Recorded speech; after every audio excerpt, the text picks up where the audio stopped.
What's up, everybody? Thanks for clicking this video. Thanks for tuning into my channel. My name is Simon Hill, Black American from Louisiana, coming to you live from Budapest, Hungary. The time where I'm at right now is 7 p.m. and today is November 22nd, 2025, and this is episode 2 of Reading A History of Psychology by Thomas Hardy Leahey. I'm reading this textbook that was assigned for my History of Philosophy class that I decided to sign up for during my first semester of my second year while studying sociology out here in Budapest. Without further ado, we will be reading for about an hour. I will be reacting to the text, and I'm here to learn with you as you probably are studying philosophy, psychology, sociology, any of the social sciences or humanistic studies.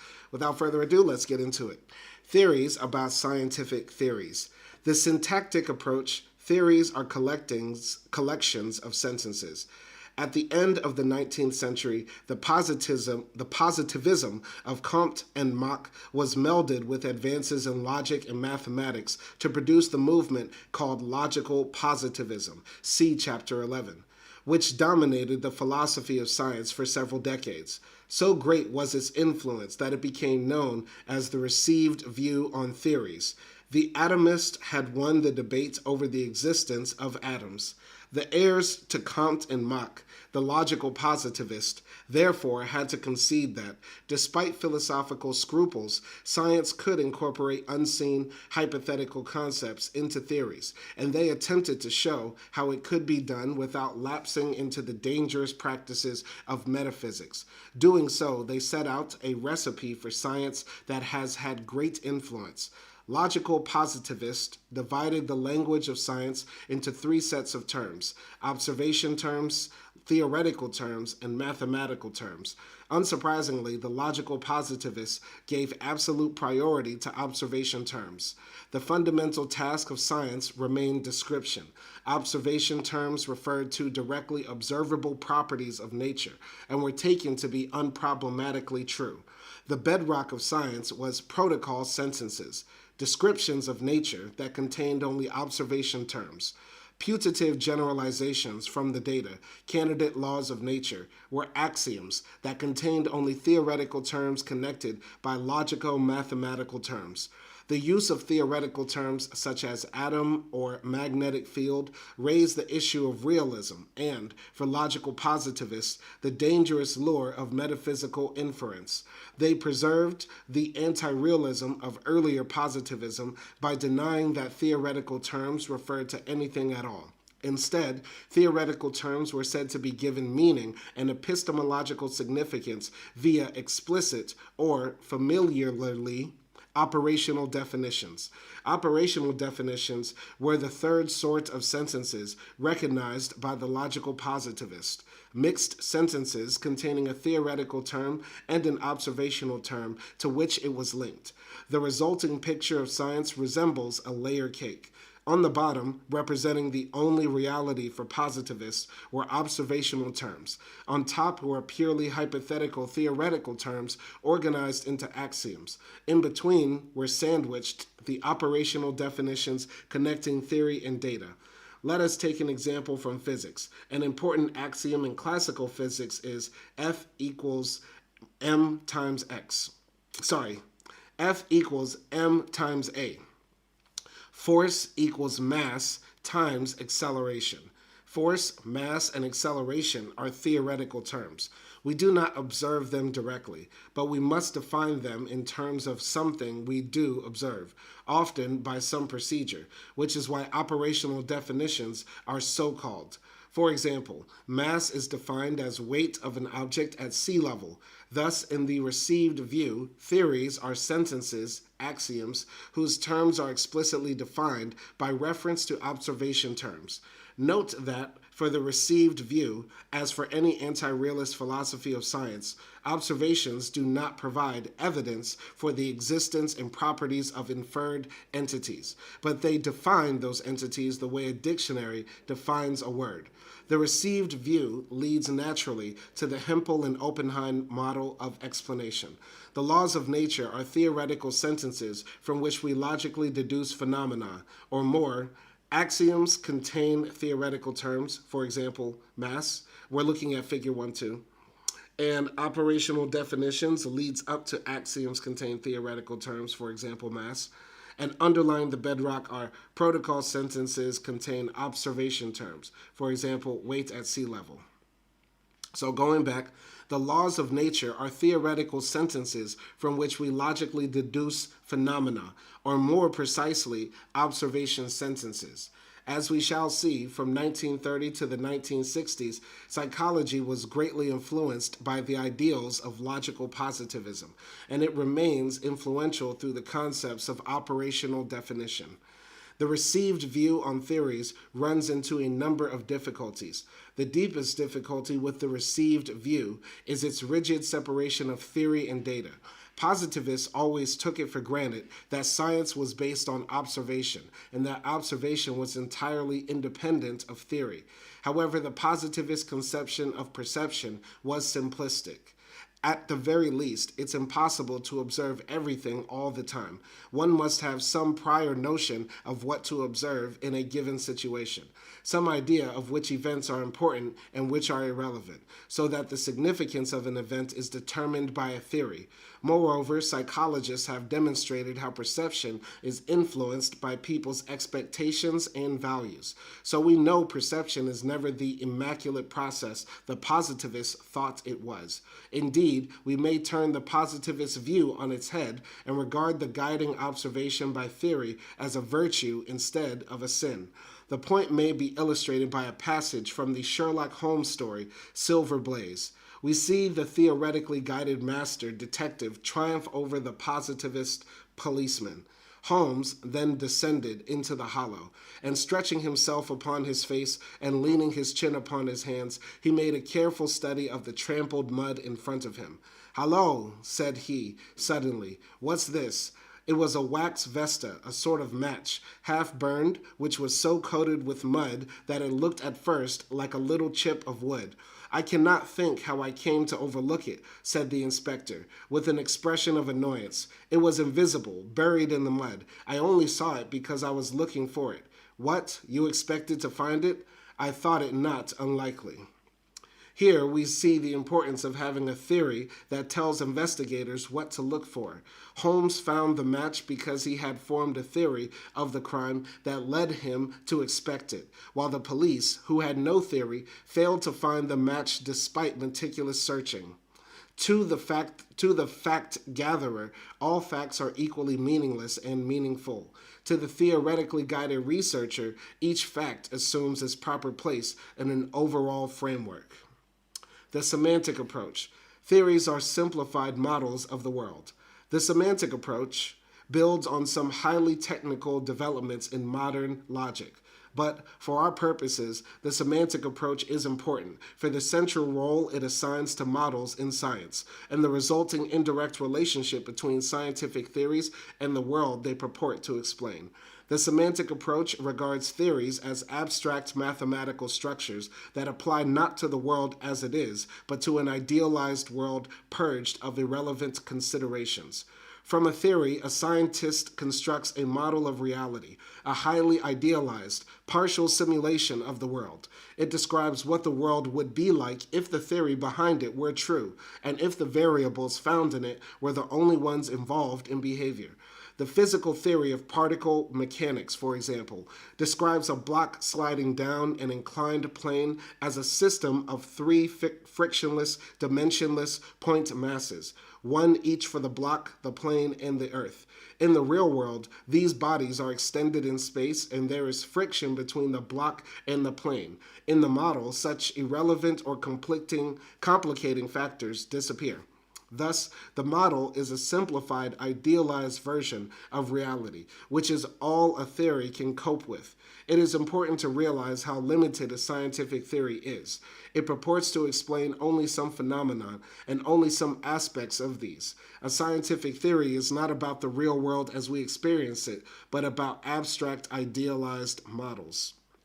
The real world, unlike the model, is much too complex to be explained by a theory.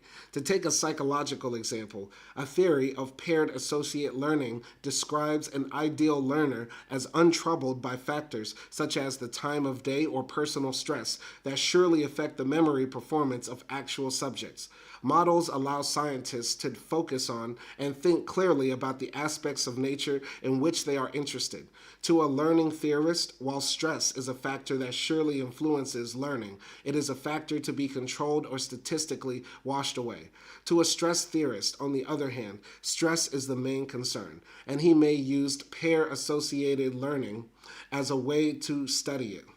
Each theorist will construct a model that reflects his theoretical concerns about the same reality, how people learn under varied conditions.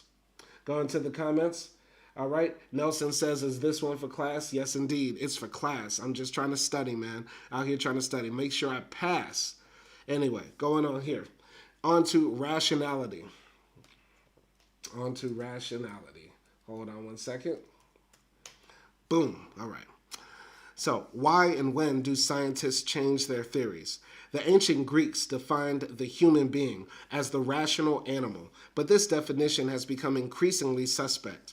Science, however, is one institution that seemed to meet the Greek ideal, its success apparently proclaiming it the paragon of rationality. The issue of the rationality of science is important because rationality, like morality, is a normative concept. Being moral and rational is something people ought to be.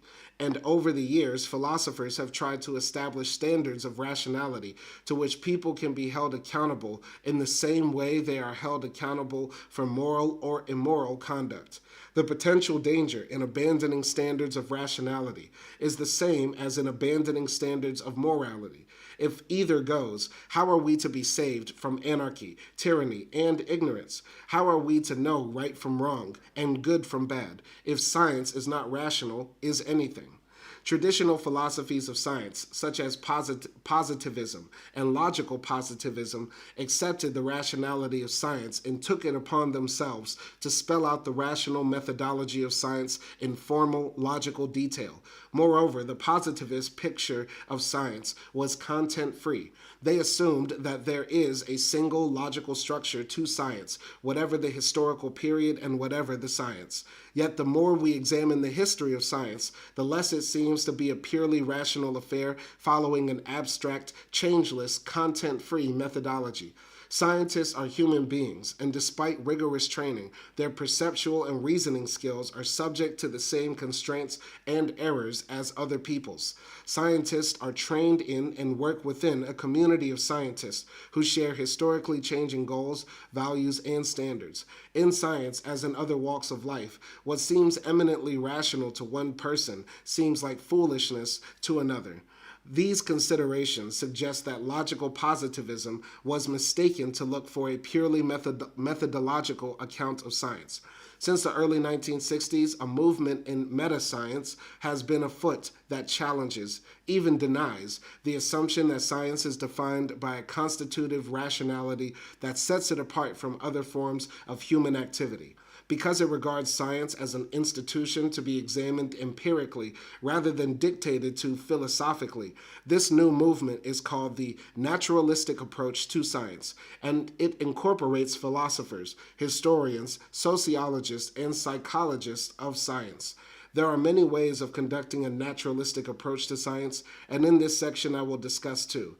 The Weltanschauung theorist, led by Thomas S. Kuhn, born 1922, died 1996, who have exerted direct influence on psychology in the past 3 decades, and theorists who regard science as a matter of intellectual evolution along Darwinian lines. Going to the comments, Nelson says, science used to say that our race wasn't even human. Yes, facts, facts. And unfortunately, a lot of those people then were logical positivists, right? But I will continue here. Reduction and replacement.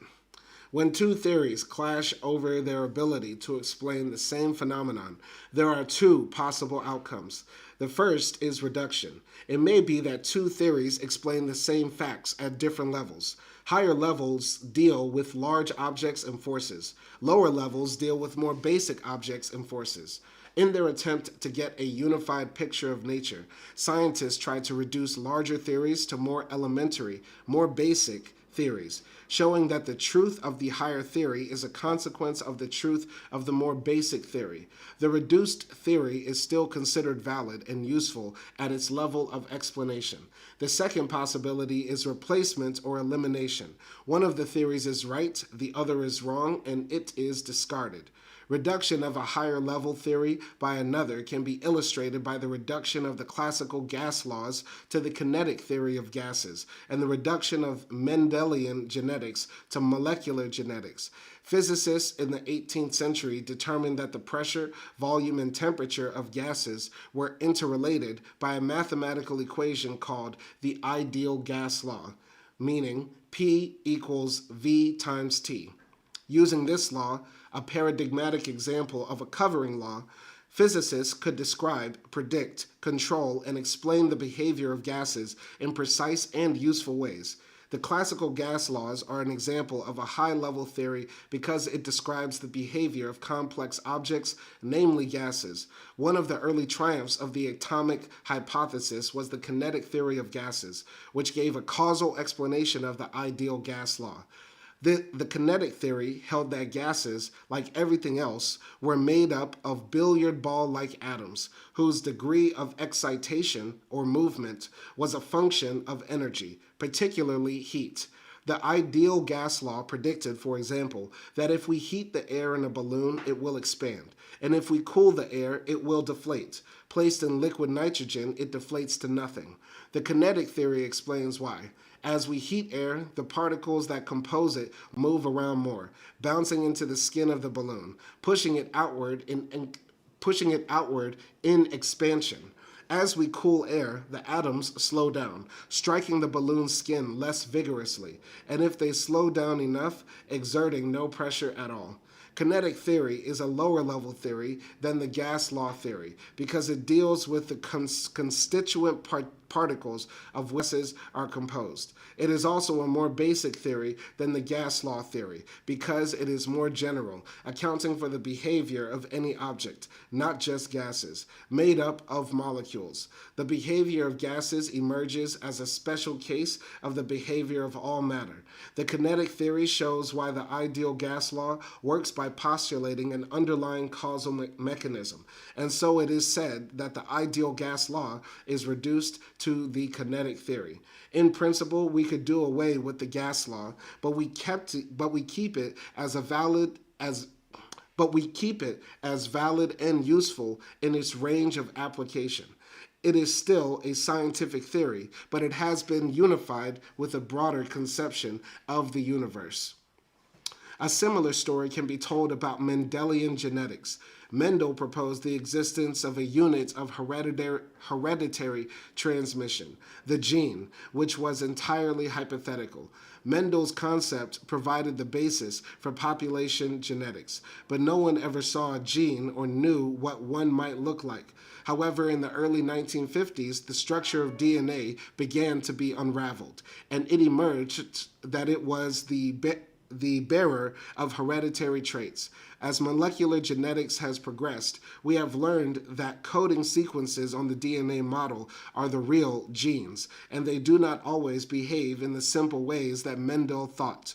Nevertheless, Mendelian genetics remains valid for its purposes, population genetics, but like the ideal gas law, has been reduced to and unified with molecular genetics.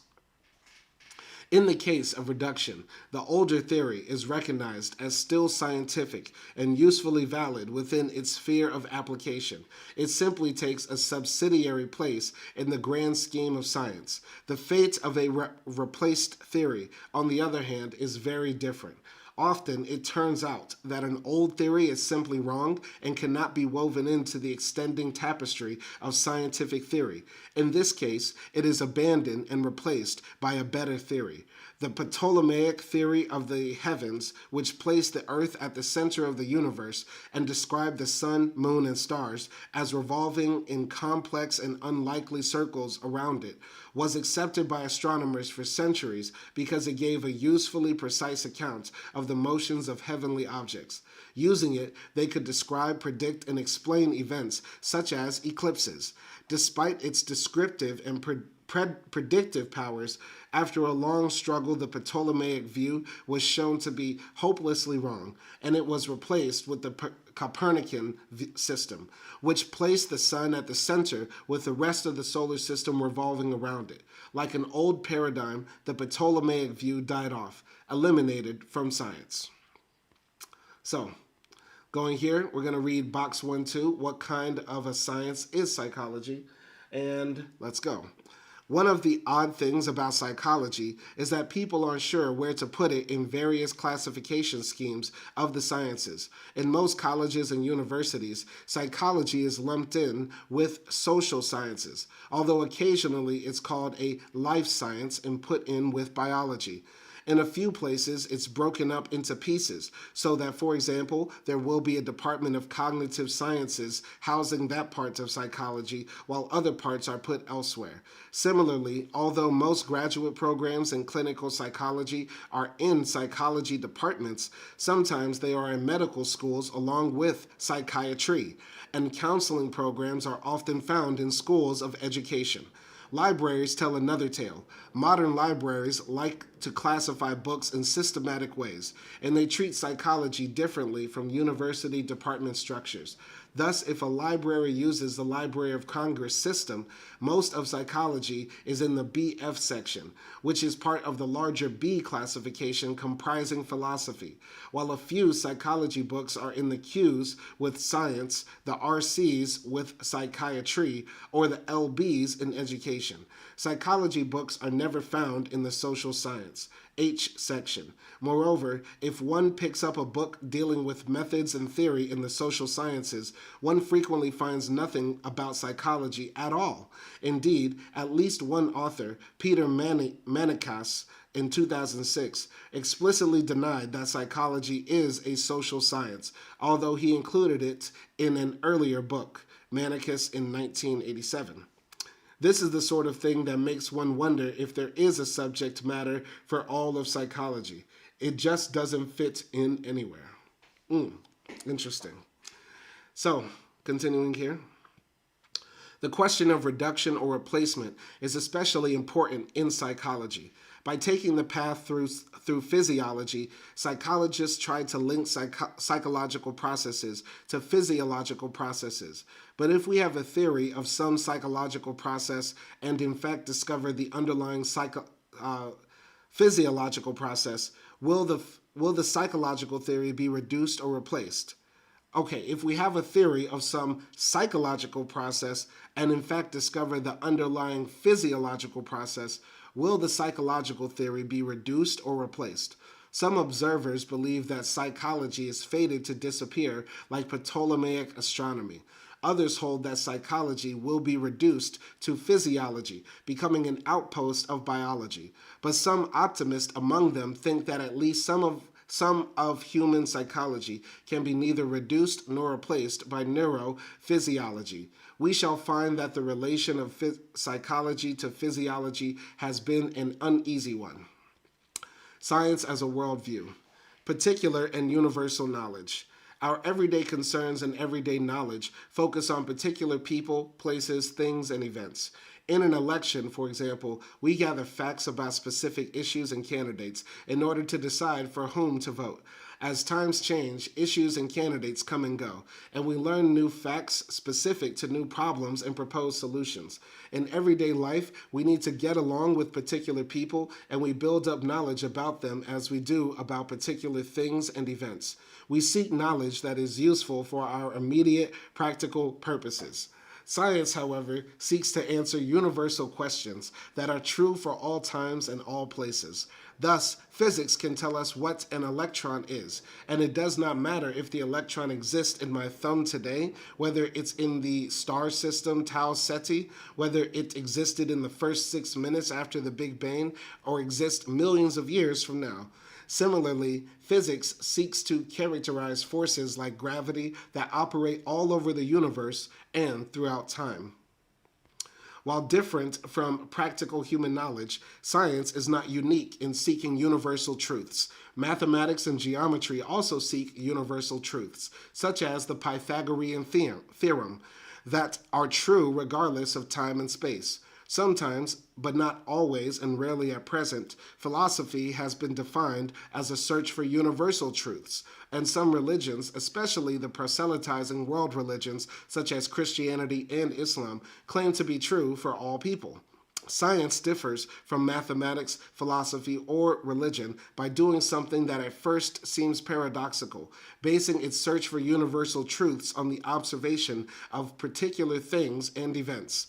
Mathematics search for universal truths is based on the notion of formal proof, in which a conclusion is shown to follow ineluctably from some premises. But mathematical proofs are not proofs about the world, because one may choose different premises and create fantastic but consistent alternative mathematical systems.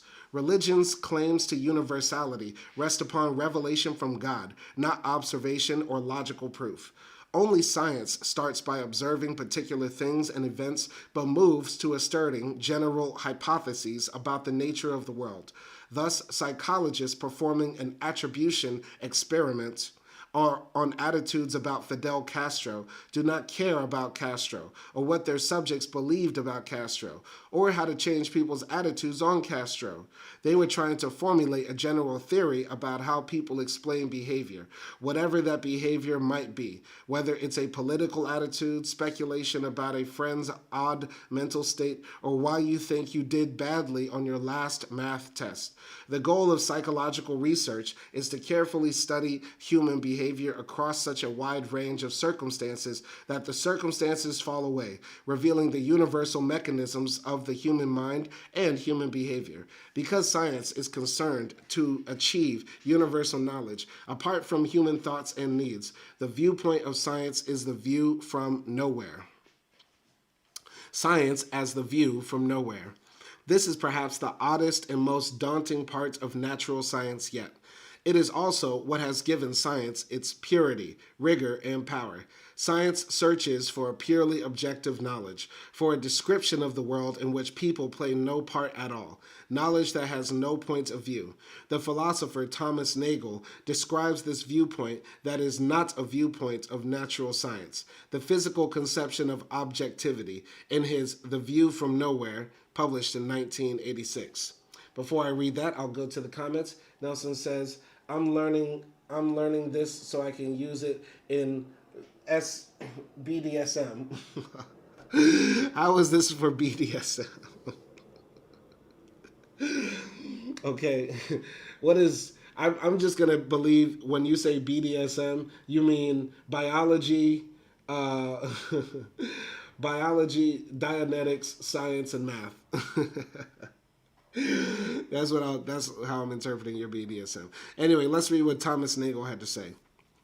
The development of the view from nowhere goes in stages, each of which gives us a more objective picture than the one before.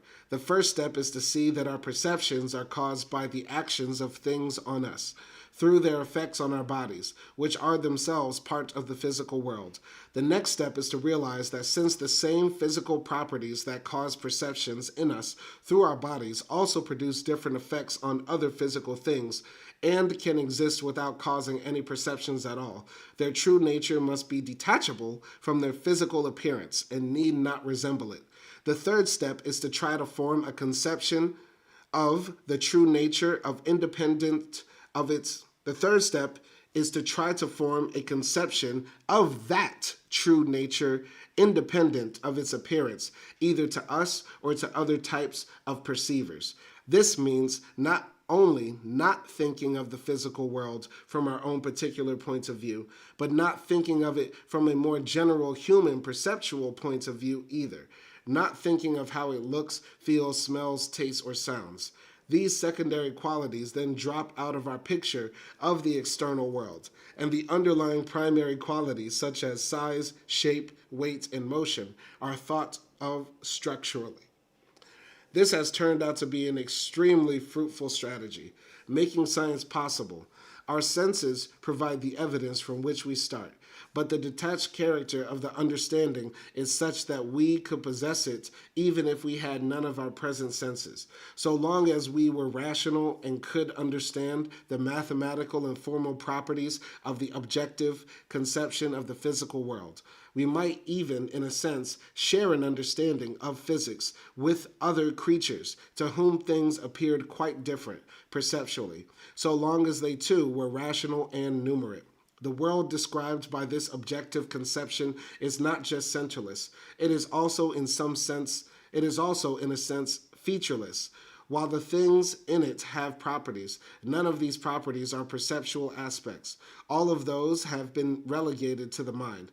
The physical world, as it is supposed to be in itself, contains no points of view, and nothing can appear only to a particular point of view. The most important historical source of science's view from nowhere was the Cartesian conception of consciousness and its relation to the world. Descartes, in common with other early scientists, drew a radical division between consciousness, which Descartes identified with the soul, and the material world. Consciousness is subjective. It is the perspective from which each of us observes the world. It is how the world appears to me, to each of us in his or her private, subjective consciousness. Science describes the world with the soul, consciousness, and subjectivity, subtracted. Science describes the natural world as it is from no perspective, as if there were no people in it at all. It is the view from nowhere. This view from nowhere may seem strange and bizarre, but all the other special characteristics that we associate with science follow from it. Quantified measurement eliminates any one observer's or theoretician's points of view. Careful checking of papers by peers purges the originating scientist's points of view.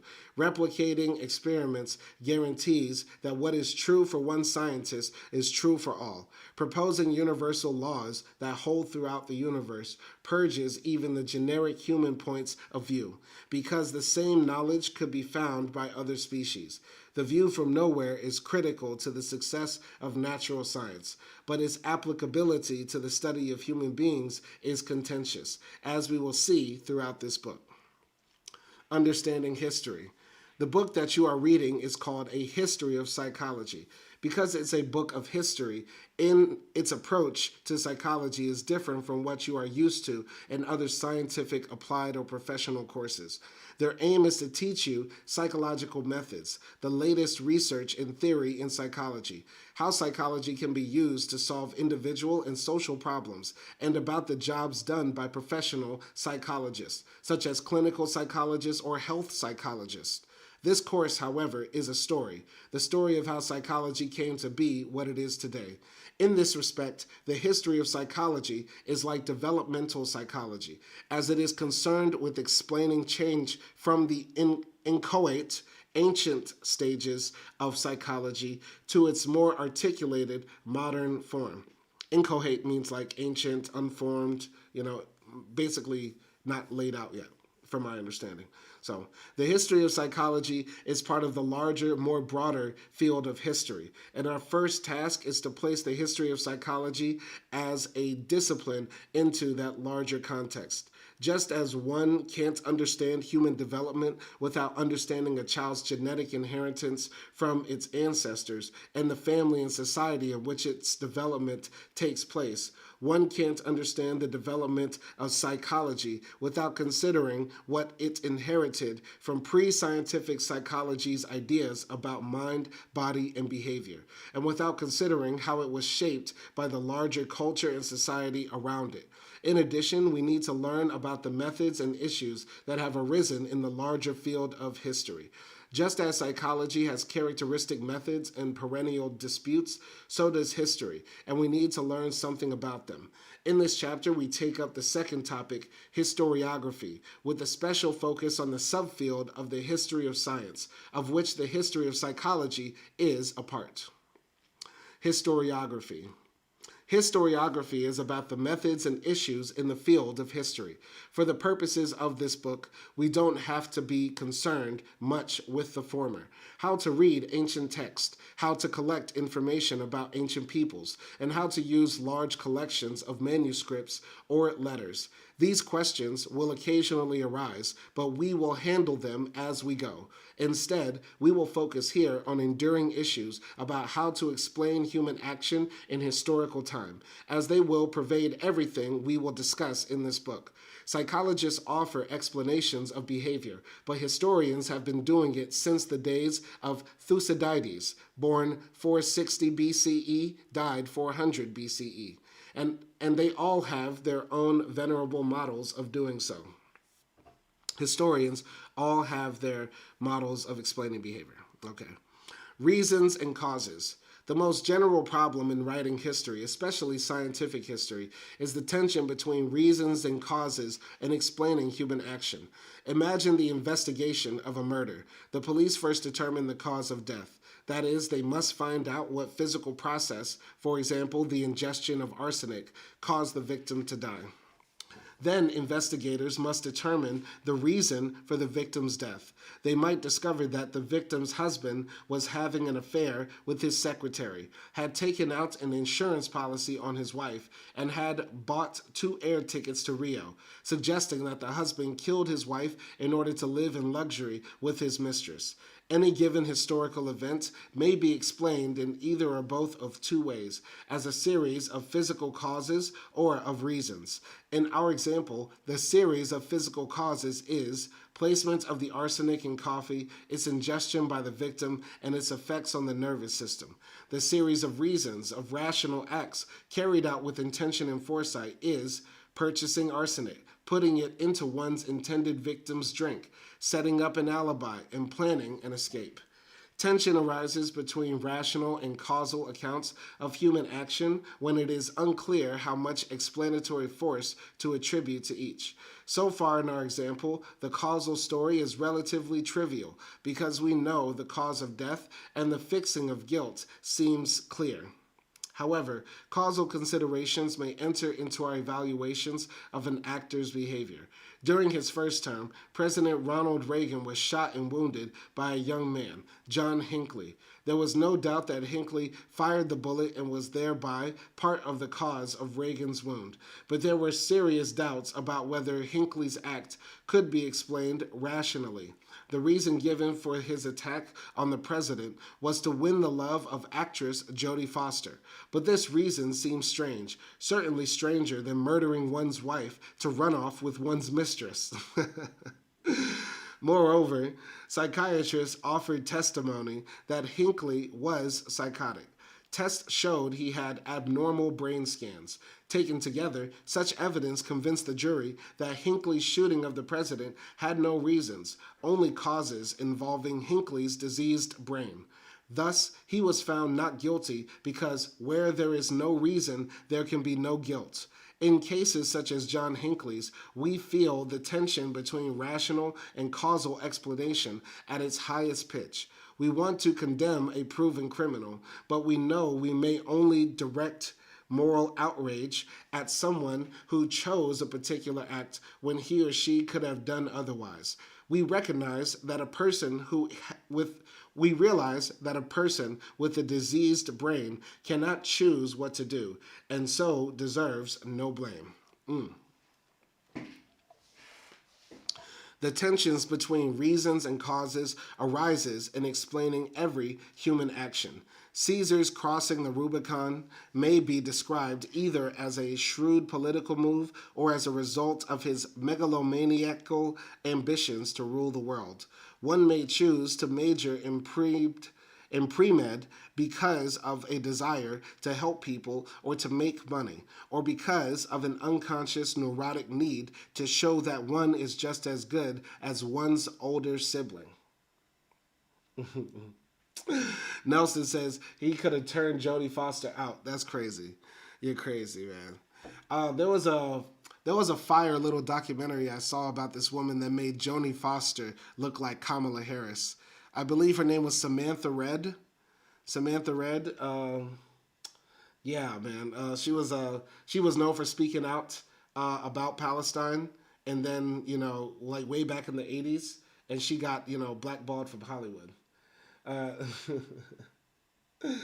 Nelson says the guy who tried to pack up Trump was the most rational kid I've ever seen. Yeah, some of the stuff in this book, I kind of disagree with because he's writing it from the perspective of somebody who naturally wants to hold the shooter of Ronald Reagan accountable. But that doesn't hold for everybody.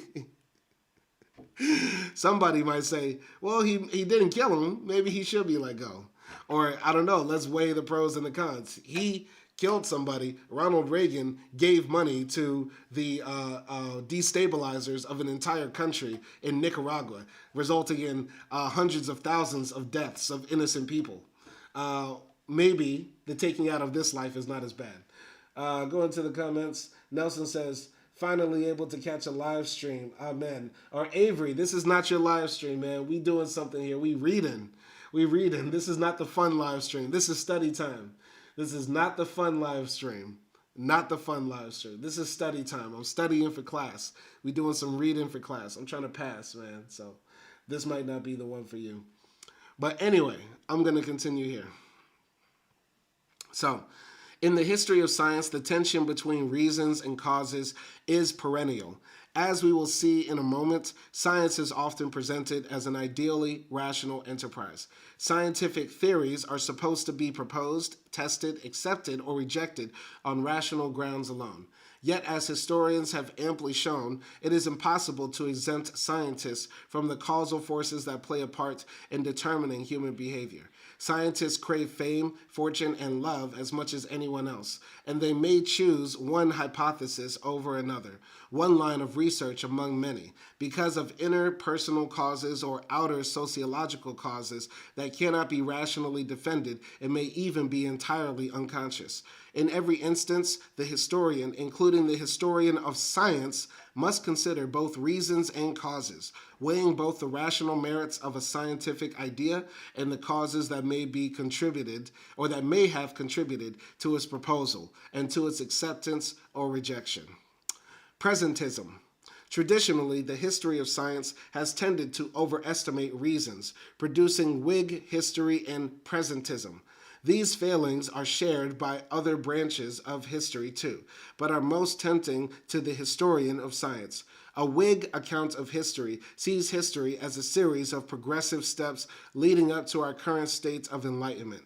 A Whig history of science similarly assumes that present-day science is essentially correct, or at least superior to that of the past, and tells the story of science in terms of how brilliant scientists discovered the truth known to us today. Error is condemned in a Whig account as an aberration of reason, and scientists whose ideas do not conform to present wisdom are either ignored or dismissed as fools. Whig history is comforting to scientists and therefore is inevitably found in scientific textbooks, whose job, in part, is to convince students of a science's correctness. However, Whig history is a fairy tale history and is increasingly being supplanted by a more adequate history of science among professional historians of science. Unfortunately, because it shows scientists as human beings and science as, upon occasion, irrationally influenced by social and personal causes, a good history of science is sometimes seen by practicing scientists as undermining the norms of their discipline, and therefore as dangerous.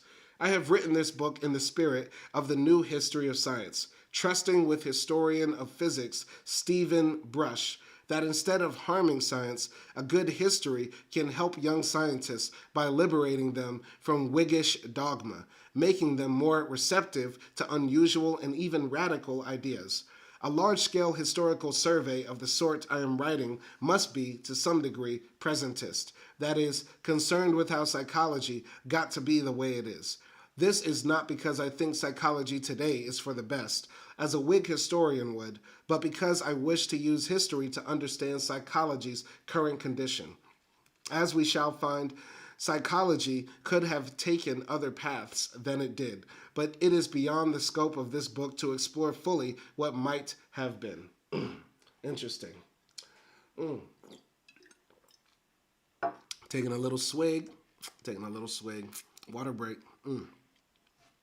Internalism, externalism. An important dimension in the history of science is internalism and externalism. Whig histories of science are typically internal, seeing science as a self-contained discipline, solving well-defined problems by the rational use of the scientific method, unaffected by whatever social changes may be occurring at the same time. An internal history of science could be written with few references to kings and presidents, wars and revolutions, economics and social structure. Recent history of science recognizes that although scientists might wish to be free of influence by society and social change, they cannot be. Science is a social institution with particular needs and goals within the larger society, and scientists are human beings socialized within a given culture and striving for success within a certain social setting. To take a simple example, getting federal grants is now so important to a scientist's career that choice of research projected is controlled more by what's fundable than what a scientist considers important. Recent history of science, therefore, tends to be externalist in orientation, considering science within the larger social context of which it is part and within which it acts. In this book, I have tried to balance internal and external perspectives, examining reasoned debate with psychology while at the same time placing psychology within larger social and historical patterns. Ideas or people. An old historical dispute tied up with reasons versus causes, Whigs versus new history of science, and internalism versus externalism, is the dispute between those who see great men as the makers of history, the great man theory, and those who see history made by large impersonal forces outside human control. In the latter, Zeitgeist, German for spirit of the times, view of history, people are sometimes depicted as little more than puppets. Great man history is stirring, for it tells of individual struggles and triumphs. In science, great man history is the story of the research and theorizing of brilliant scientists unlocking the secrets of nature. Because great men are revered by later ages for their accomplishments, great man history told in this mode is usually Whiggish and internalist, precisely because it stresses rationality and success, downplaying culture and social causes of human thought and action. The opposing Zeitgeist view was first proposed by the German philosopher Georg Wilhelm Friedrich Hegel. Only the study of world history itself can show that it has proceeded rationally, that it represents the rationally necessary course of the world spirit, the spirit whose nature is indeed always one and the same, but whose nature unfolds in the course of the world. World history goes on in the realm of the spirit. Spirit and the course of its development is the substance of history. And also, as Hegel said, black people cannot do philosophy. Real quote from Hegel. Look it up. Anyway, Zeitgeist history tends to ignore the actions of human beings because people are believed to be living preordained lives controlled by hidden forces, working themselves out through historical process. In Hegel's original formulation, the hidden force was the absolute spirit, often identified with God, developing through human history. Hegel's spirit has gone out of fashion, but Zeitgeist histories remain. Hegel's student, Karl Marx, materialized Hegel's spirit into economics and saw human history as the development of modes of economic production. Because of its emphasis on the inevitability of progress, the Zeitgeist conception of history is Whiggish from Hegel's or Marx's perspective. Both Hegel and Marx saw human history directed towards some final end, the ultimate realization of the spirit or God, or the ultimate achievement of socialism, the perfect economic order. And both viewed historical development as a rational process. Their history is not, however, internalist, because it places the determination of history outside the actions of men and women. The contribution of Hegel and Marx was in inventing externalism, directing historians' attention to the larger context in which people work, discovering that the context of action shapes action in ways at best dimly seen by historical actors themselves. Taking this broad perspective, externalism provides a greater understanding of history. However, contrary to Hegel or Marx, history has no discernible direction. The history of the world or of psychology could have been other than it has been. We humans struggle in a semi-darkness of social and personal causes, not as puppets of impersonal forces. Okay. All right. Take a little water break. Deep stuff. All right. Historiography of science and psychology. The history and methodology of the field of history are called historiography. The historiography of science, of which the history of psychology is a part, has passed through two stages. In the earlier stage, from the 19th century until the 1950s, the history of science was mostly written by scientists themselves, typically older scientists no longer active at the forefront of research. This is not surprising, because one of the special difficulties of writing the history of science is that one must be able to understand the details of scientific theory and research in order to chronicle its story.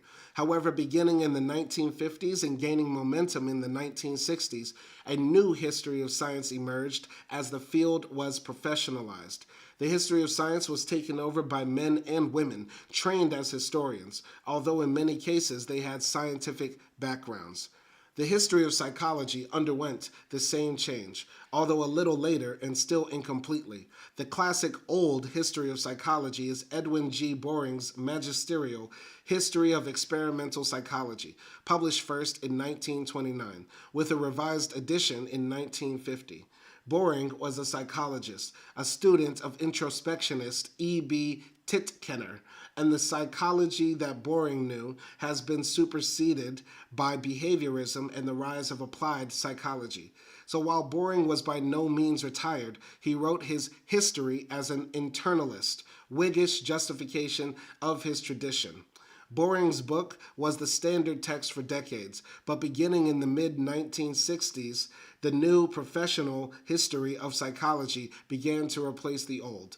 In 1965, a specialized journal appeared, Journal of the History of the Behavioral Sciences, and the American Psychological Association approved formation of a division for the history of psychology. In 1967, the first graduate program in history of psychology was introduced at the University of New Hampshire under the direction of Robert I. Watson, founder of the journal. The development of the new history of psychology gathered steam in the 1970s and 80s, until in 1988, Laurel Furumoto could declare it fully matured and demanded its incorporation into the psychological curriculum. We should note that the change is incomplete, although the text you are reading is one of the few to be influenced by the new history of psychology. I am a psychologist with no training in history. Today, an emerging niche is the psychologist historian, who brings historical expertise to bear on psychological issues and policies. Nevertheless, as time has passed, the new history of psychology has become part of the history of psychology, practiced by historians rather than psychologists. Much more than who writes it is involved in the change from the old history of science and psychology to the new. This change coincides with a longer-term movement in historiography from old history to new history. Old history was history from above. It was primarily political, diplomatic, and military, concentrating on great people and great events. Its form was the narrative, telling readable stories, frequently written for a broadly educated public, not just other historians, of nations, men, and women. New history is history from below. It attempts to describe, even recreate in words, the intimate lives of the anonymous mass of people neglected by the old history. As Peter Stearns has put it, when the history of menarche is widely recognized as equal in importance to the history of monarchy, we, new historians, will have arrived. Its form is analytic rather than narrative, often incorporating statistics and analytic techniques borrowed from sociology, psychology, and other social sciences. The new history of psychology is described by Furumoto. The new history tends to be critical rather than ceremonial, contextual rather than simply the history of ideas, and more inclusive, going beyond the study of great men.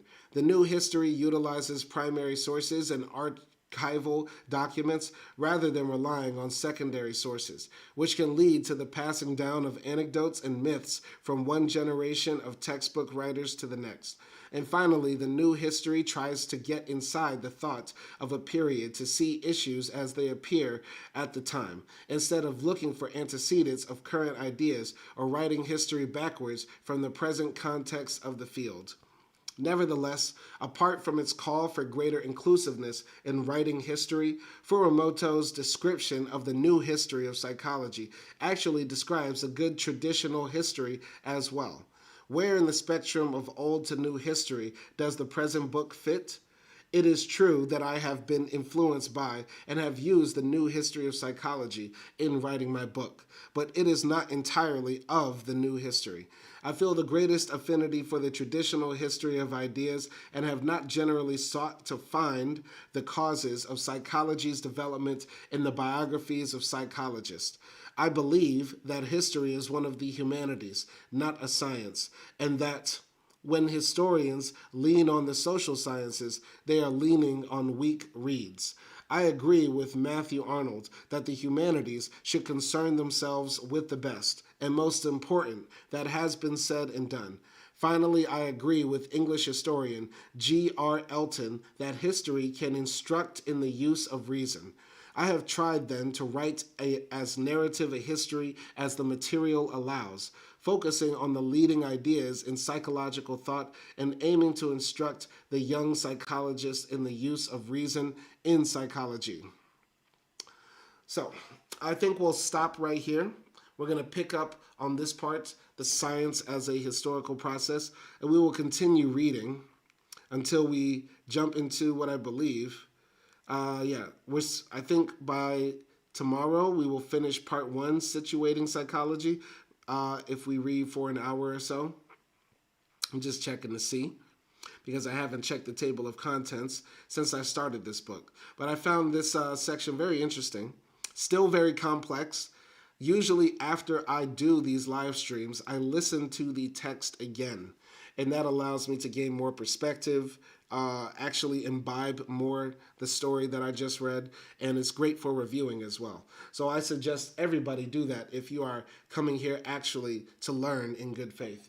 I'm going to read some last comments, and then we're going to cut the live stream short, and then I'm going to come back in maybe 10 minutes or so, and we're going to read Nnedi Okorafor's novel Binti. But going to the comments, Nelson says... Okay, now there's no more comments here in the live stream. Well, all right, sorry. Well, hope you enjoyed this live stream. I will catch y'all next time. Y'all be easy out there, and peace.